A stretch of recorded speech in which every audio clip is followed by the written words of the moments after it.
Dalam satu hadis dikatakan bahwa Rasulullah Shallallahu Alaihi Wasallam bersabda, "Kuntu nuron baina yadayillahi ta'ala qabla an yakhluqa Adama bi alfai amin, yusabbihu dzalikan nura wa tusabbihul malaikatu bitasbihi."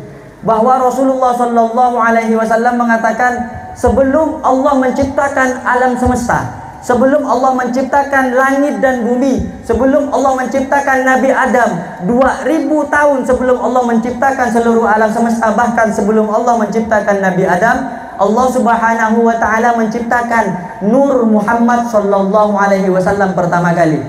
Dan tugas dari nur yang diciptakan oleh Allah Subhanahu wa taala, nur ini berupa nur Nabi Muhammad sallallahu alaihi wasallam yang ditugaskan oleh Allah senantiasa berzikir kepada Allah Subhanahu wa taala, dan juga Allah mengutus para malaikat untuk menjaga nur ini agar supaya nur ini juga bertasbih bersama para malaikat kepada Allah Subhanahu wa taala.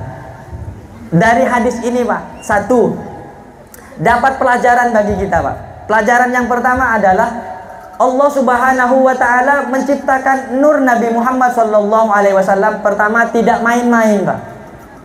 Tidak main-mainnya bagaimana? Yang pertama, Allah mengajarkan kepada kita bahwa ketika Allah menciptakan nur Nabi Muhammad, ini bahasanya ditirakati, Pak. Halo, Pak, ditirakati. Dijaga oleh para malaikat, yang tujuan para malaikat tadi diperintahkan oleh Allah Subhanahu wa taala untuk bertasbih kepada Allah Subhanahu wa taala.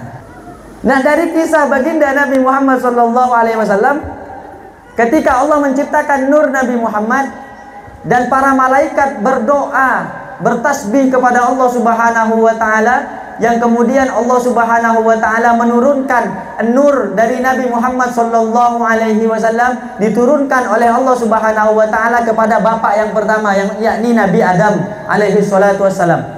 Kemudian setelah dari Nabi Adam diturunkan oleh Allah Subhanahu wa taala kepada Nabi Ibrahim, Nabi Nuh alaihi salatu wassalam sebagai bapak yang nomor 2. Kemudian setelah Nabi Nuh baru diturunkan kepada Nabi Ibrahim, dari Nabi Ibrahim turun kepada Nabi Ismail, dari Nabi Ismail kepada Sayyid Adnan, dari Sayyid Adnan kemudian turun kepada Sayyid Abdullah, dari Sayyid Abdullah bertemu dengan Sayyidatuna Aminah, ummi dari Rasulullah Muhammad sallallahu alaihi wasallam, sehingga lahirlah baginda Muhammad sallallahu alaihi wasallam. Allahumma shalli ala Muhammad.